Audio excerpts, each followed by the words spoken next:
Hi అండి, నమస్తే. తెలుగు తెరకి కొత్త తరహా దర్శకులు రావాలి. వాళ్ళు వస్తేనే తెలుగు కథ, తెలుగు సినిమా అన్నది ఇంకో మెట్టు పైకెక్కుద్ది. కొత్త కథలు చూసే అవకాశం ఉంటుంది. అలానే మన తెలుగు ఇండస్ట్రీకి ప్రదీప్ అనే ఒక కొత్త కుర్రాడు వచ్చాడు. ఈ మధ్య ఆయన వికట కవి అనే వెబ్ సిరీస్ తీశారు. ఒక తెలుగు సిరీస్కి ఒక తెలుగు పేరు పెట్టడం అన్నది అక్కడే ఆయన క్రెడిట్ కొట్టేశారు. అది జీలో స్ట్రీమ్ అవుతుంది, దానికి మంచి స్పందన వస్తుంది. ఆ డైరెక్టర్ ఇప్పుడు మన దగ్గరే ఉన్నారు, మన స్టూడియోకి వచ్చారు. ఆయన అడిగి ఆ సినిమా గురించి, ఆ వెబ్ సిరీస్ గురించి మరిన్ని విషయాలు తెలుసుకుందాం. హాయ్ అండి, నమస్తే. నమస్తే sir. Sir, first of all మీకు క్రెడిట్ ఇస్తున్నా. Yeah sir. ఒక వెబ్ సిరీస్కి తెలుగులో పేరు పెట్టడం వికట కవి అని. ఎందుకంటే వెబ్ సిరీస్ ఈ మధ్య మన తెలుగు వాళ్ళు చేస్తున్నారు, కానీ ఒక ఇంగ్లీష్ పేరుతో అందరికీ వెళ్ళాలి, అన్ని భాషలకు వెళ్ళాలి అని చెప్పేసి ఒక ఇంగ్లీష్ పేరు ఒకటి పెట్టేస్తున్నారు. మీరు ఒక అచ్చమైన ఒక తెలుగు పేరు పెట్టారు, దానికి మీకు అభినందనలు చెప్పాలి. అసలు ఆలోచన అలా వచ్చింది, ఇది తేజ అని చెప్పి ఆయన రైటర్ అండి. జీ కంటెంట్ హెడ్ను is basically writer. Prashanth Varma కల్కి అండ్ ఎస్ఆర్టీ కిన్నెర్స్ అనే ఫిల్మ్కి. సో తను రాసుకున్న కథ. ఎప్పటి నుంచో ట్రయల్స్లో ఉన్నారు, సినిమాగా చేద్దామని ప్రయత్నాల్లో ఉన్నారు. ఈ కథ చెప్పి ఆయన జీలో జాయిన్ అయ్యాడు, జీ హెడ్గా. సో నాకు ఎప్పటి నుంచో ఫ్రెండ్ కల్కి టైం నుంచి. సో నేను లాస్ట్ ఇయర్ సర్వశక్తిమయం అని చెప్పి ఒక వెబ్ సిరీస్ చేశానండి. జీకిను తెలుగు తమిళ ఆహాలో ఉంది. అది రిలీజ్ అయిన తర్వాత ఇలా అనుకుంటున్నా బ్రో చేద్దామా అని చెప్పి కథ చెప్పాడు. చాలా బాగా అనిపించింది సార్. అంటే మీరు అన్నట్టు మన తెలుగుతనం right from the title and స్టోరీలో చాలా డీటెయిల్డ్గా ఉంది.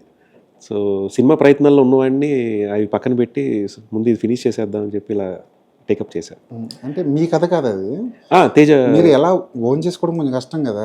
యంగ్ డైరెక్టర్లు చాలా మంది ఏం చేస్తారంటే సొంత కథలతో వస్తుంటారు. అవునండి, అవునండి. వాళ్ళ కథలనే ప్రొజెక్ట్ చేయడానికి ట్రై చేస్తుంటారు. ఆ కథను ఓన్ చేసుకోవడానికి మీకు ఎంత టైం పట్టింది? అంటే నాకు కొంచెం డౌన్ ద లైన్ కొంచెం బయట కథలు చేయడం స్టార్ట్ చేశాను సార్. అంటే 47 Days అనే సినిమా చేశాను, అది నా కథ. దాని తర్వాత పెళ్లిగోల 3 అని చెప్పి వెబ్ సిరీస్ ఒకటి చేశాను. అది మల్లిక్రామ్ స్టోరీ అండి, టిల్లు టు డైరెక్టర్. దాని తర్వాత సర్వశక్తిమయం బిఎస్ రవి గారి కథ.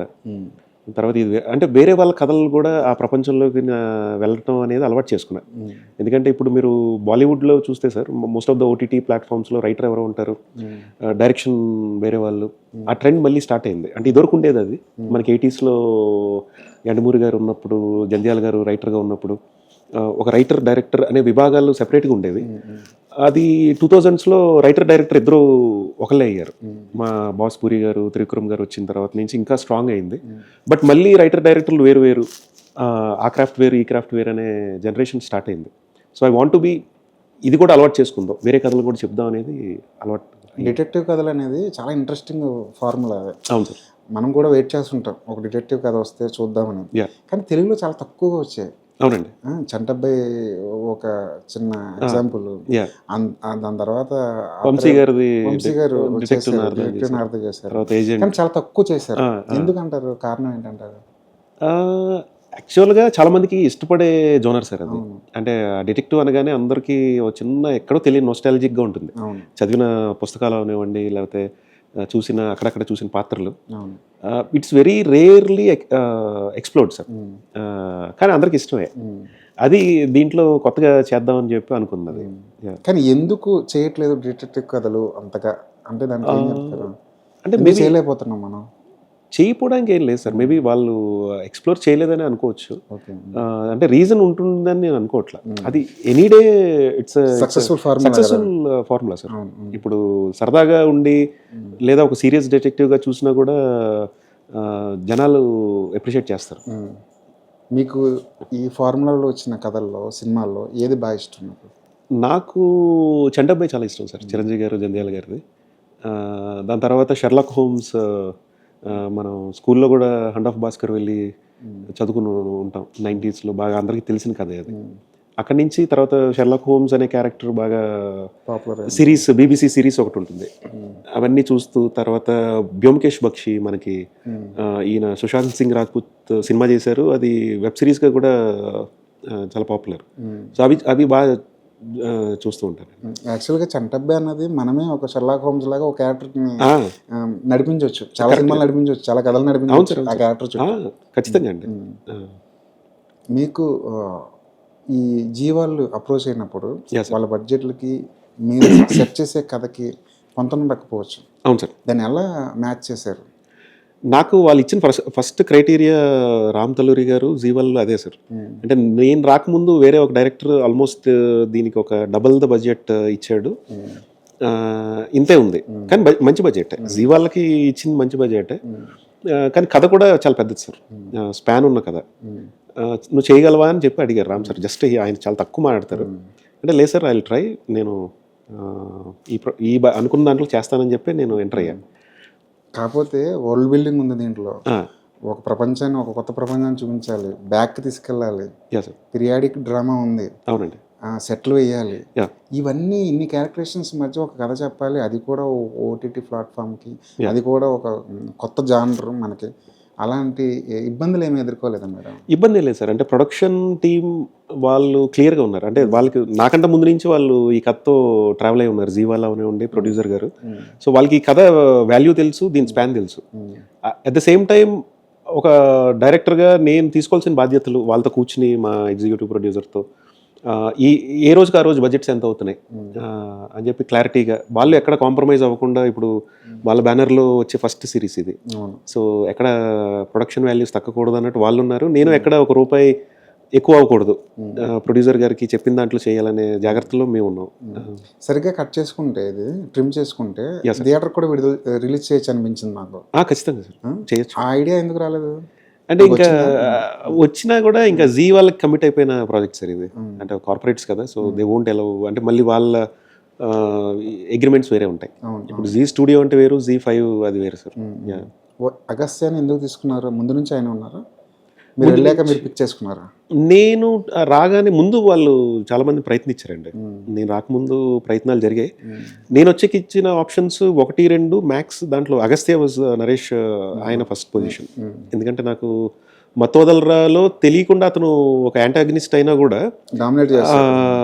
ఎపీరియన్స్ ముందు ఏదైతే ఒక షెర్లాక్ హోమ్స్ అన్న మైండ్లో డిటెక్టివ్ అని రిజిస్టర్ అయ్యాడు, ఒక చిన్న అద్దాలు పెట్టుకుని, ఓ హ్యారీ పోటర్ గ్లాసెస్ లాంటివి, ఆ లుక్ నాకు దాంట్లో రిజిస్టర్ అయిపోయి ఉందండి. అప్పటి నుంచి ఉంది తనతో చెయ్యాలని.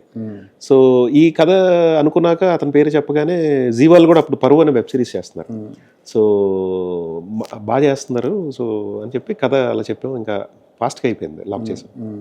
హీరోయిన్ క్యారెక్టర్ గురించి కూడా అంతే తర్జన భర్జన చేశారా?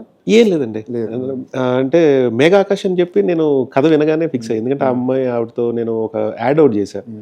ఈ లక్ష్మీ పాత్ర అనుకున్నప్పుడు ఆ ఎలిగెన్స్, ఆ సింప్లిసిటీ, ఇవన్నీ ఉండాలి పాత్రకు తగ్గట్టు. అట్ ద సేమ్ టైం ఇప్పుడుకొచ్చి వెబ్ సిరీస్ చేయాలి, మెయిన్ స్ట్రీమ్ సినిమాలో ఉన్నారు. సో ఆడియన్స్ కూడా తన క్రేజ్ కూడా మనకి తెలుగు, తమిళ స్టేట్స్లో బాగా హెల్ప్ అవుతారు. దీంట్లో ఆవిడ చెప్పగానే, కథ చెప్పగానే షీ లైక్డ్ ఇట్.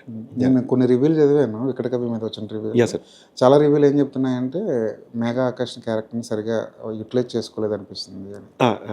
అది మీ వరకు వచ్చిందా? మీరు కూడా దాన్ని అగ్రీ చేస్తారు? చూశాను సార్, నేను కూడా మీరు అన్నట్టు 1-2 చోట్ల చదివా. బట్ ఇది మీరు కథగా అబ్జర్వ్ చేస్తే ఇది ఒక రామకృష్ణ జర్నీ సార్.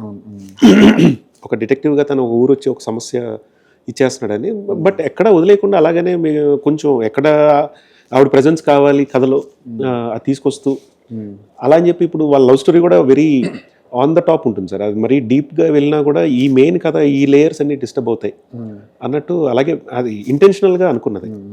ఇండస్ట్రీ నుంచి వచ్చిన రెస్పాన్స్ ఎలా ఉంది? చాలా బాగుంది సార్. అంటే పెద్ద ప్రొడ్యూసర్లు ఒక 2-3 చూసాం. ప్రదీప్ చాలా బాగుంది, టెక్నికల్గా బాగా సౌండ్ ఉంది. ముందు అంటే యాజ్ డైరెక్టర్గా నేను హ్యాపీగా ఫీల్ అయిన మూమెంట్ అది సార్. అంటే ముందు కథగా ఇది ఆల్రెడీ అందరూ అప్రూవ్ చేసిన కథే. సో నేను డైరెక్టర్గా వచ్చిన తర్వాత దాన్ని ఎక్కడ పార్ట్ చేయకుండా ఉన్నదాన్ని, ఆ వరల్డ్ బిల్డింగ్ అవనివ్వండి, దాని స్పాన్ ఎక్కడ తగ్గించకుండా కథను బాగా చెప్పానని అయితే బాగా వచ్చాయి. మంచి ప్రోడక్ట్ చేసినప్పుడు అది ఓటీటీకే పరిమితం అయిపోతే ఎక్కడో చిన్న ఫీల్ ఉంటుంది డైరెక్టర్కి, ఎక్కువ మందికి రీచ్ అవ్వాలి, ఎక్కువ మంది జనం చూడాలని. అవునండి, మీకు వికటకవి విషయంలో అదే జరిగిందా? ఫీల్ అంటే లేదు సార్, అంటే ఇది ముందుగా అనుకుంది ఓటీటీ ప్రొడక్ట్ చేయాలి, ఓటీటీ అని ఫిక్స్ అయిపోయి అందరం వచ్చిందే. బట్ ఎక్కడో లోపల అనిపిస్తుంది కదా, థియేటర్ అయితే బాగుండేమో అని. But that's fine sir. అంటే ఇప్పుడు ఓటీటీ కూడా జనాల్లోకి బాగా వెళ్తుంది, రీచ్ కూడా చాలా అద్భుతంగా చూస్తున్నారు. అంటే ఇప్పుడు సినిమా, మీరు ఎంత పెద్ద సినిమా చూసినా ఇప్పుడు దాని లైఫ్ స్పాన్ చాలా తక్కువైపోయింది సార్. హార్డ్లీ 3-4 వీక్స్, ఎంత సూపర్ డూపర్ బ్లాక్ బస్టర్ అయినా. బట్ ఓటీటీ అనేది it's a long run platform sir. So అలా బాగున్న కంటెంట్ని మీకు అలా చూస్తూనే ఉంటారు. ఇప్పుడు లాస్ట్ ఇయర్ నేను చేసిన సర్వశక్తిమయానికి నాకు ఇప్పటికీ I get very good appreciation for that. అది స్పిరిచువల్ అది ట్రావెల్ ఇంట్లో పుస్తకంలా ఉండిపోద్ది అది. ఖచ్చితంగా అండి. అంటే అది మీకు మీరు అన్నట్టు బుక్ లాగా లైబ్రరీలో ఉన్నట్టు ఆ లైబ్రరీలో ఉంటుంది, ఎప్పుడు కావాలంటే అప్పుడు చూడొచ్చు. యా సినిమా చేశారు, ఓటీటీ చేశారు, వెబ్ సిరీస్ చేశారు. ఏంటి డిఫరెన్స్ ఏం కనిపించింది ఆ మేకింగ్ విషయంలో కానీ, కథ చెప్పే విషయంలో కానీ ఏం కనిపించింది? మేకింగ్ అంటే sir web series total different sir. అందరూ అనుకుంటారు అంటే సినిమాయే కదా అనుకుంటారు, బట్ వెబ్ సిరీస్ ఈజ్ కొంచెం టఫే సార్. అంటే చూడటానికి వినటానికి చాలామంది సిరీస్ ఎందుకు, సినిమా చేయొచ్చు కదా అంటారు. బట్ నేను అది చేశాను, ఇది చూస్తున్నా కాబట్టి వెబ్ సిరీస్ మేకింగ్ చాలా కొంచెం టఫ్ అండి అందరికీ. యాజ్ అ డైరెక్టర్గా ఆర్టిస్టులకి, టెక్నీషియన్స్కి డబుల్ ద వర్క్ ఉంటుందండి. ఆల్మోస్ట్ ఒక 2 సినిమాలు నెంబర్ ఆఫ్ డేస్ అదే ఉంటుంది, బడ్జెట్ సినిమా బడ్జెట్ ఎంత అనుకుంటున్నాం అంతే ఉంటుంది, అదే క్వాలిటీలో తీయాలి, అదే క్వాలిటీ మళ్ళీ తగ్గకూడదు. సో ఇట్స్ ఛాలెంజింగ్ ఇది సార్ వెబ్ సిరీస్ అనేది. ఓటీటీ ఆడియన్స్ వేరు, థియేటర్ ఆడియన్స్ వేరు అనే దానికి ఒప్పుకుంటారా మీరు? ఖచ్చితంగా సార్. అంటే అది ఉందండి. అంటే ఇప్పుడు ఓటీటీ అంటే theatre audience are watching all the content, but theatre ఇప్పుడు మీరు అబ్జర్వ్ చేస్తే బిగ్ ఫిల్మ్స్, స్టార్ ఫిల్మ్స్కి ఉన్న ఫ్రెంజీనెస్ ఒక మోస్తరు సినిమాలకి కొంచెం తగ్గుతుంది సార్. సో ఆ డిఫరెన్స్ అయితే కనిపిస్తుంది ఆడియన్స్లో. ఏముంది, ఇంకో 2-3 వీక్స్లో ఓటీటీలో వస్తుంది కదా, లేదా నెలలో ఓటీటీకి వస్తుంది కదా అనే దాంట్లో కొన్ని చూస్తున్నారు. But star films they are enjoying in bigger screens and ఇలాగా. ఓటీటీ అనగానే ఒక అపప్రద ఏంటంటే ఇందులో ఏదైనా చెప్పచ్చు, బోల్డ్ కంటెంట్ని చెప్పడానికి మనకి అసలు హద్దులే లేవు అన్నట్టు బిహేవ్ చేస్తుంటారు. అవును సార్. ఏదైనా సరే కొంచెం రాగా చెప్పడానికి ట్రై చేస్తుంటారు, లేకపోయినా అవసరం ఉన్నా లేకపోయినా సరే. అవునండి. ఆ హడిల్స్ మీకు ఈ స్క్రిప్ట్ విషయంలో ఏమైనా వచ్చినాయా?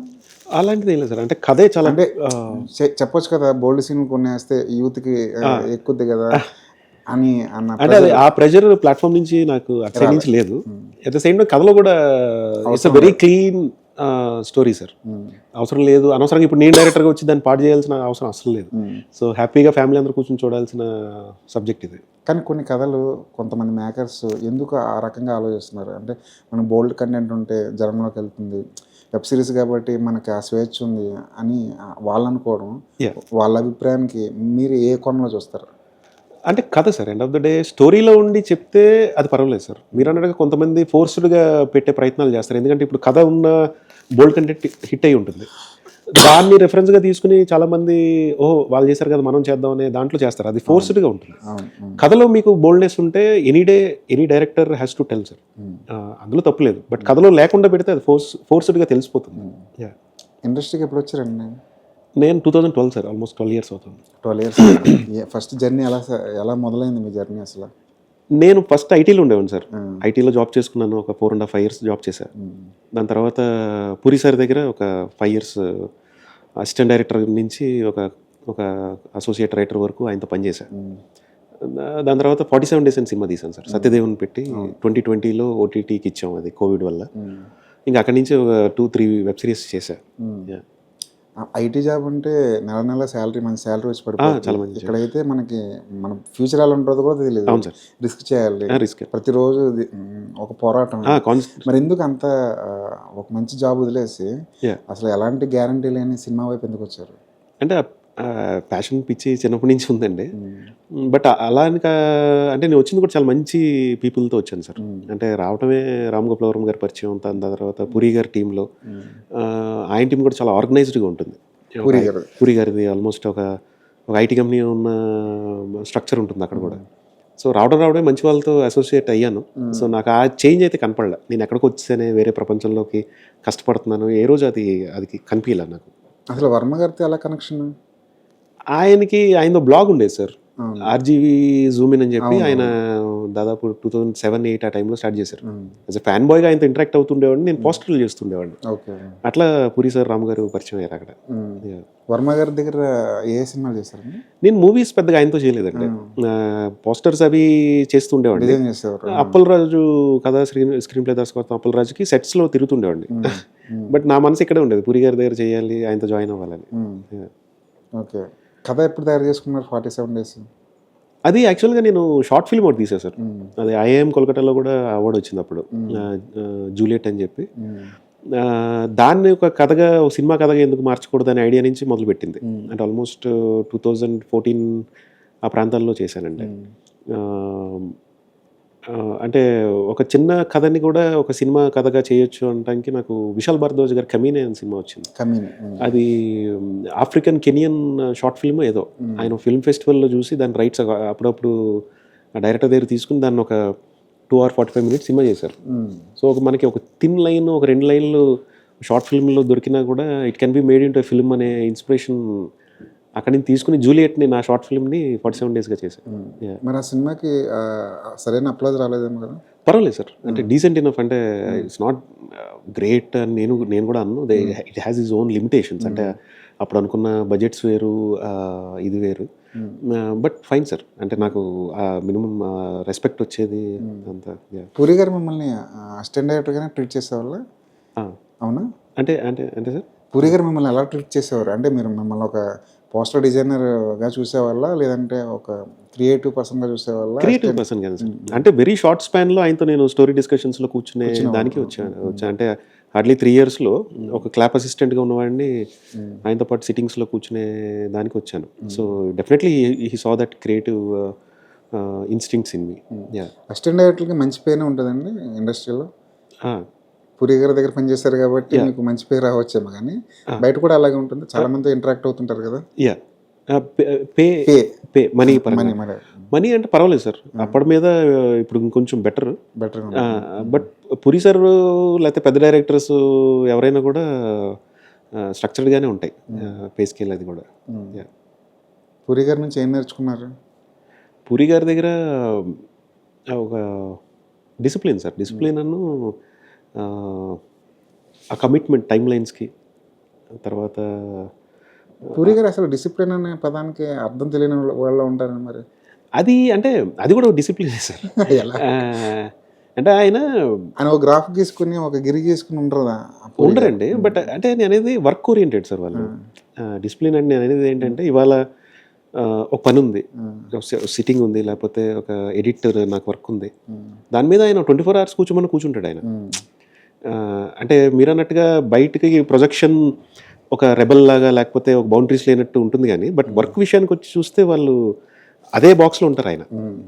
ఇవాళ ఈ పని ఉందంటే ఆ పనిలో ఉంటారు ఆయన, అసలు ప్రపంచాన్ని మర్చిపోతారు.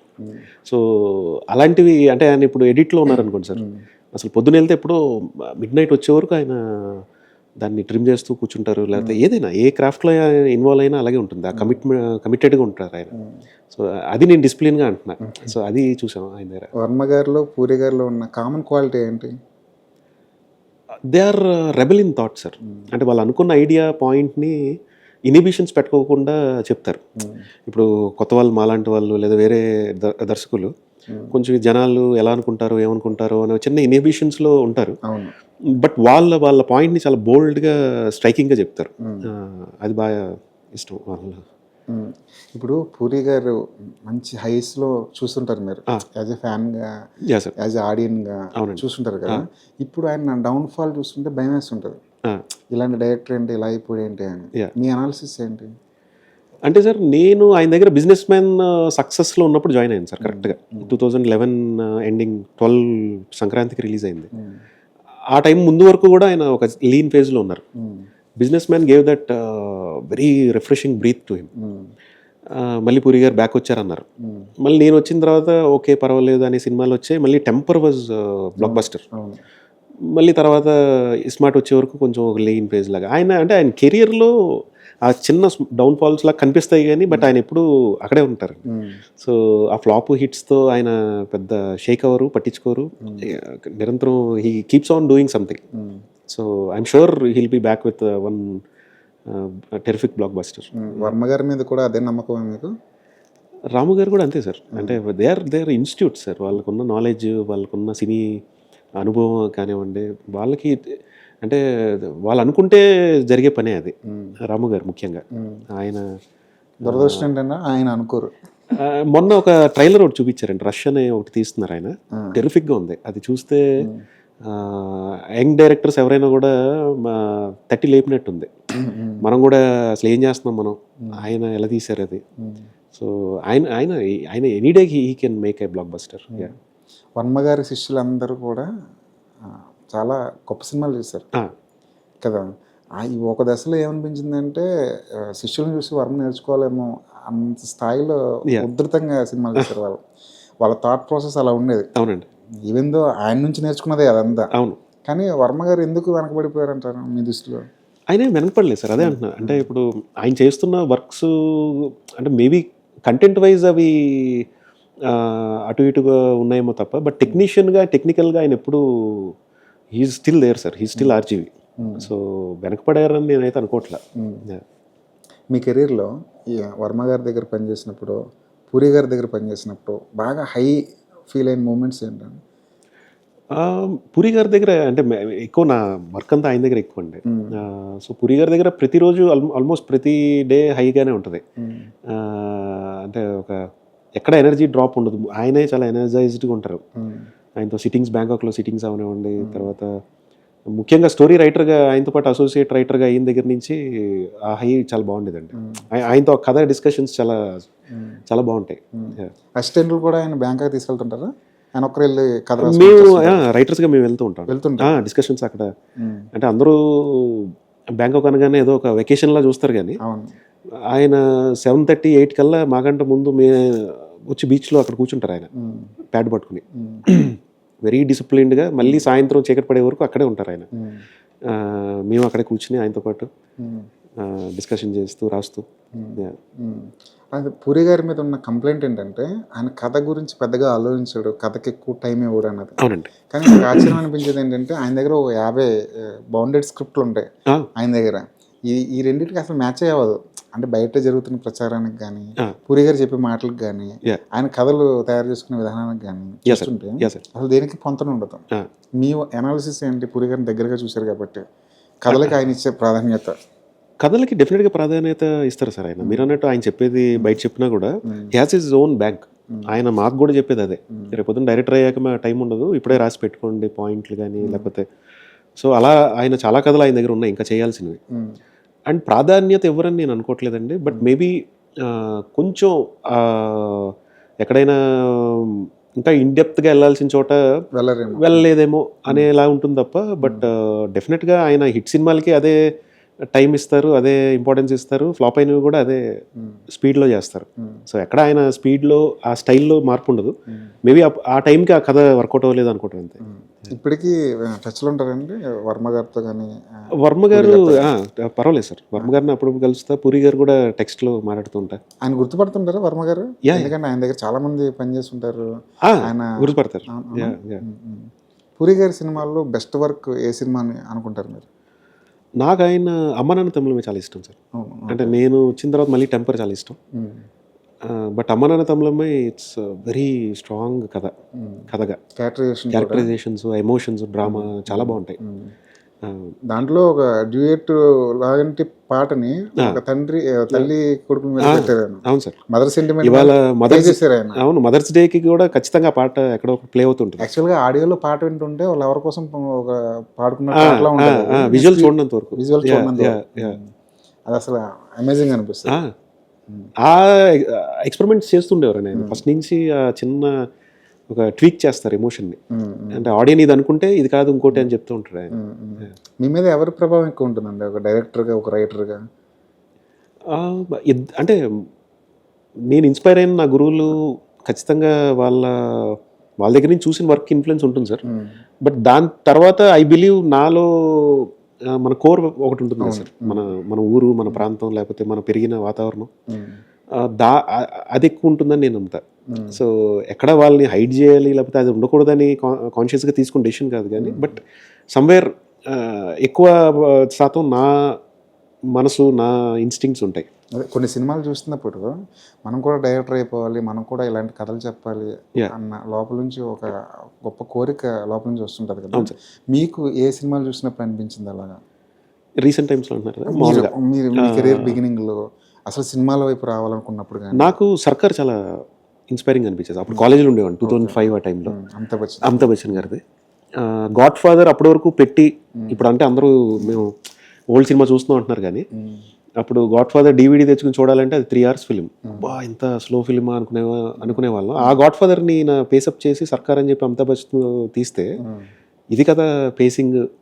అండ్ నా అంటే ఇప్పుడు చాలా మంది అనుకోవచ్చు కానీ, బట్ పర్సనలీ ఐ లవ్ సర్కార్ దాన్ God father. In terms of నాకు బచ్చన్ గారు క్లోజప్ షాట్స్ అవనివ్వండి, ఒక ఫిల్మ్ మేకర్గా నన్ను ఎప్పటికీ మొన్న కలిసినప్పుడు కూడా ఆయన అదే అంటున్నా, అంటే ఆ క్లోజప్ షాట్స్ అవనివ్వండి, దాంట్లో పర్ఫార్మెన్సెస్, ఎక్స్ట్రాక్షన్ యాజ్ ఎ డైరెక్టర్గా it's a terrific film sir. Varma గారు చాలాసార్లు కాపీ కొట్టారు కదా గాడ్ ఫాదర్ని. చాలా వర్షన్లు చేశారు, ఆయనే చేశారు గాడ్ ఫాదర్ది. రౌడీ వరకు ఆయన గాడ్ ఫాదర్ ఒక గాయం, సర్కార్, రౌడీ. ఏముంది సార్ అసలు యాక్చువల్గా ఒక మేకర్గా చెప్పండి, గాడ్ ఫాదర్లో ఇప్పటికీ కాపీ చేయదగిన అంశాలు ఏమున్నాయి?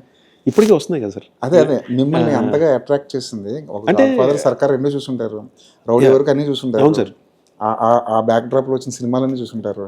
ఇంకా మనం ఏది డీకోడ్ చేయలేకపోతున్నాం గాడ్ ఫాదర్ నుంచి అంటే? డ్రామా సార్, ఇంటెన్స్ డ్రామా, ఒక పవర్ స్ట్రగుల్. అంటే పవర్ అనేది కాన్స్టెంట్ సార్. అది వచ్చి 50 సంవత్సరాలు అవుతుంది సినిమా, 72 ఎప్పుడు వచ్చినట్టుంది. బట్ స్టిల్ ఇంకా గాడ్ ఫాదర్ రెలవెంట్గా ఉంది అంటే పవర్ అనేది కాన్స్టెంట్ సార్. సృష్టి ఉన్నంత వరకు పవర్ ఫైట్స్, పవర్ స్ట్రగుల్స్ ఉంటూనే ఉంటాయి. అది ఫ్యామిలీలో అవనివ్వండి, పొలిటికల్గా అవనివ్వండి, ఎక్కడైనా. సో ఆ ఎమోషన్ ఎప్పటికీ కొత్తగా ఉంటుందండి. So I'm down the line మరి ఇంకొక 50 సంవత్సరాల సినిమా ఉన్నప్పుడు కూడా మేబీ దాని ఫార్మాట్, స్టోరీ టెల్లింగ్ ప్రాంతం మారచ్చు తప్ప, బట్ ఆ ఎమోషన్ అనేది very strong emotion sir God father. అందుకే అది రాము గారి తర్వాత చాలా రకరకాలుగా ఎక్స్ప్లోర్ చేశారు చాలామంది డైరెక్టర్స్. మణిరత్నం గారు నాయకుడు ఉండి, తర్వాత మొన్న అమల్ నీరద్ గారు మలయాళంలో భీష్మ పర్వం ఒకటి చేశారు. ఆయన దాంట్లో థ్యాంక్స్ కార్డ్ వేస్తారు, God father, thanks to God father, Ram Gopal Varma గారు, తర్వాత మణిరత్నం గారికి. సో దాన్ని రకరకాలుగా ఇంకా చెప్తూనే ఉన్నారు. మన రామాయణం మహాభారతాలలాగా గాడ్ ఫాదర్ సినిమాని డైరెక్టర్లు, దర్శకులు రకరకాల వర్షన్స్లో, రకరకాల ప్రాంతాల్లో ఇంకా చెప్తున్నారు. ఒకప్పుడు నిజంగా మీరు అన్నట్టు గాడ్ ఫాదర్ని బేస్ చేసుకుని సినిమాలు వచ్చాయి. హాలీవుడ్ సినిమాలు ఎక్కువగా స్ఫూర్తి పొందారు. కానీ ఈ తరం, ఈ జనరేషన్ డైరెక్టర్లు కొరియన్ సినిమాల మీద పడ్డారు కదా. ఎవరైనా కొరియన్ సినిమా చూసావు? కొరియన్ అంటే ఇప్పుడు లేదు సార్. అది మీరు అన్నట్టు ఒక 6 years 8 years బ్యాక్ వరకు ఉండేది. అవునా? అంటే వాళ్ళలాగా థ్రిల్లర్స్ వాళ్ళు బాగా రాస్తారు, హర్రర్స్, థ్రిల్లర్స్. అవి ఈజీ టు మేక్ అనుకుంటాం మన బడ్జెట్స్ పరంగా. సో అక్కడి నుంచి ఇన్ఫ్లుయెన్స్ ఉండేది తప్ప ఇప్పుడు తగ్గిపోయిందండి. ఇప్పుడు ఏం చూస్తున్నారంటారు? ఇప్పుడు మన కథలు చూస్తున్నారు సార్. అవును. అది డైరెక్టర్స్లో కూడా, రైటర్స్లో అదేమంటారు, హైలైట్ అయ్యారు. అంటే రూటెడ్ కథలు ఇప్పుడు, అంటే ఒక బలగం లాంటి కథలు, మన కథలు చెప్తే జనాలు చూస్తున్నారు అనేది అయితే స్ట్రాంగ్గా రిజిస్టర్ అయింది జనాలకి. అంటే ఎక్కడో ఒక ఏలియనేటెడ్ ప్రాంతం నుంచి ఒక కథ తీసుకొచ్చి ఇక్కడ చెప్తామంటే చోట్ల అది రైటర్స్లో, డైరెక్టర్స్లో కూడా చాలా బలంగా నమ్ముతున్నారు నేను అనుకోవటం. ఓటీటీ ప్లాట్ఫామ్స్ ఏ జానర్ని ఇష్టపడుతుందంటే ఇప్పుడు ఒకప్పుడు వాళ్ళు థ్రిల్లర్స్ అడిగేవాళ్ళు, ఇప్పుడు మరి ఏ జానర్ వాళ్ళకి కావాలి? ఏం చెప్పినా పర్లేదు సార్. అంటే చెప్పేది ఎంటర్టైనింగ్గా ఉంటే ఓటీటీలో రిస్ట్రిక్షన్స్ అయితే లేవండి. They are watching comedy. ఒకప్పుడు ఒక్కొక్క సీజన్లో ఒక్కొక్క కథలు నడుస్తున్నాయి. అవునండి.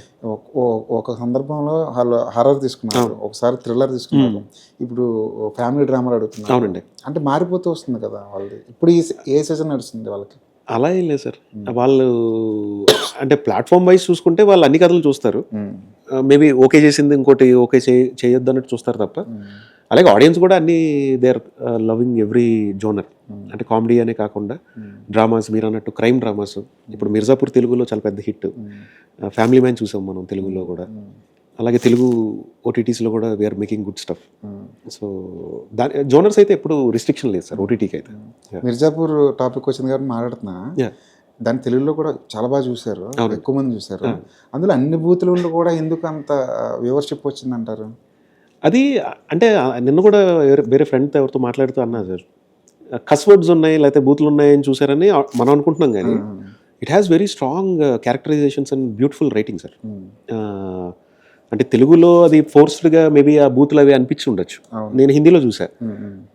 వెరీ న్యాచురల్గా ఉంటుంది. అంటే వాళ్ళు ఇప్పుడు ఢిల్లీలో వాళ్ళకి అసలు బూతులు మాడుతున్నారని కూడా తెలియదు.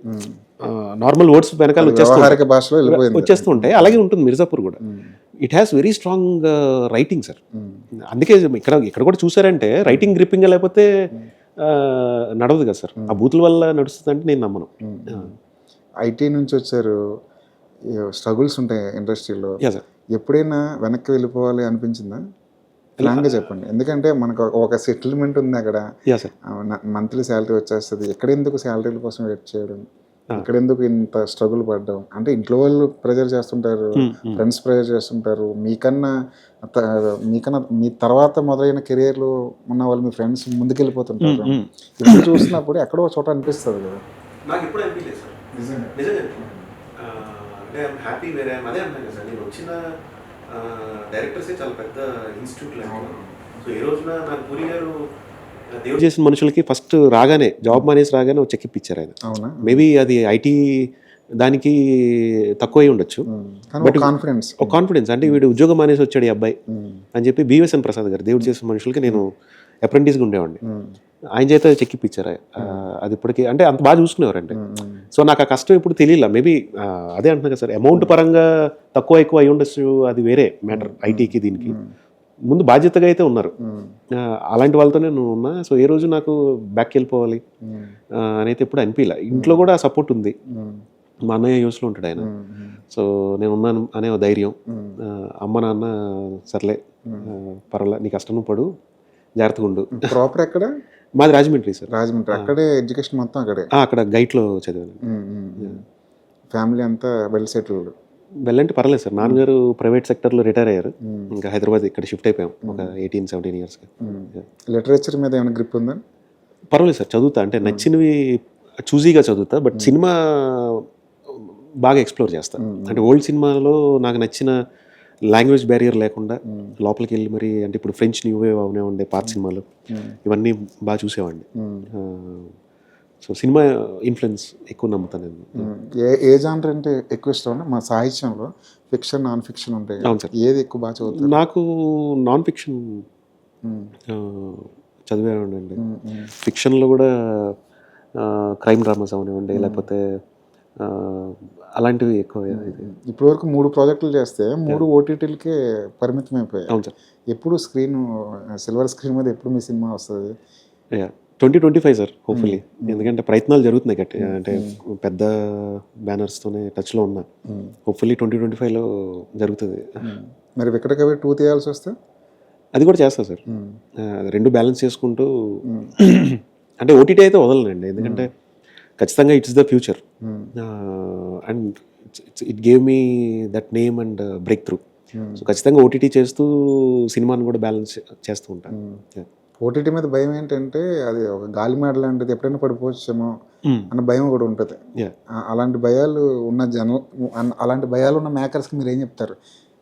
అంటే గాలి మేడ అంటే అంటే ఎలా సార్? అంటే సడన్ గా రేజ్ అయింది కదా ఓటీటీ, ఎప్పుడైనా మళ్ళీ డ్రాప్ అవుద్దేమో, మళ్ళీ అందరూ ఓటీటీ వైపు చూస్తున్నారు కాబట్టి కంటెంట్ ఎక్కువైపోయి ఇంకా మాకు వద్దురా బాబు అంటారేమో ఓటీటీ ప్లాట్ఫామ్స్. లేదు సార్, అదైతే జరగదండి. ఎందుకంటే OTT is going to be there for a long time sir. It is the future. అంటే అది రకరకాల షేప్స్ మారొచ్చేమో కానీ ఇప్పుడు రెండు కోఎగ్జిస్ట్ అవుతున్నాయి sir. Cinema, theatre plus OTT ప్యారలల్గా బిజినెస్ పరంగా అలాగే జరుగుతుంది. అంటే ఓటీటీ మార్కెట్ చాలా పెద్దగా ప్రొడ్యూసర్లకు కూడా ఒక బ్రీత్ ఇస్తుంది. ముందు ఓటీటీ డీల్ క్లోజ్ అయితే అమ్మాయి అనుకునే రోజుల్లో ఉన్నాం. సో ఖచ్చితంగా రెండు కోఎగ్జిస్ట్ అవుతున్నాయి ప్యారలల్గా. సో దీని ఇంపార్టెన్స్ దీనికి అలాగే ఉంటుంది సార్. ఫ్యూచర్లో ఇంకా పెరిగిన ఆశ్చర్యం లేదు. స్లోగా వాళ్ళు కమాండ్ చేసే టర్మ్స్లోకి వచ్చేసారు. అంటే ప్రొడ్యూసర్ని డెడ్ లైన్స్ పెట్టి రిలీజ్ డేట్ మాకు ఈ నెలలోనే కావాలి అనే దానికి ఓటీటీస్ వచ్చాయి. సో అదైతే ఉంటుంది సార్. కొలాప్స్ ప్యాక్ మేడ ఐ డోంట్ థింక్ సో. ఎక్కడికి తర్వాత ఎంతమంది అడ్వాన్స్ ఇచ్చారు? అడ్వాన్స్ కంటే కూడా ముందు కమిట్మెంట్ ఉన్నాయి సార్. అంటే నేను పర్సనల్గా తీసుకోను, అంటే మనీ తీసుకుంటే మళ్ళీ అది ఇదని, బట్ వర్డ్ కమిట్మెంట్స్ అయితే ఉన్నాయి. పెద్ద సెటప్స్లోనే చూడాలి ఏది ముందుకెస్తాను. తొందరలోనే ఒక పెద్ద సినిమా తీయాలని, సిల్వర్ స్క్రీన్ మీద కూడా మీ పేరు చూడాలి, హిట్ కొట్టాలని కోరుకుంటున్నాం. Thank you very much. Thank you sir. నమస్తే.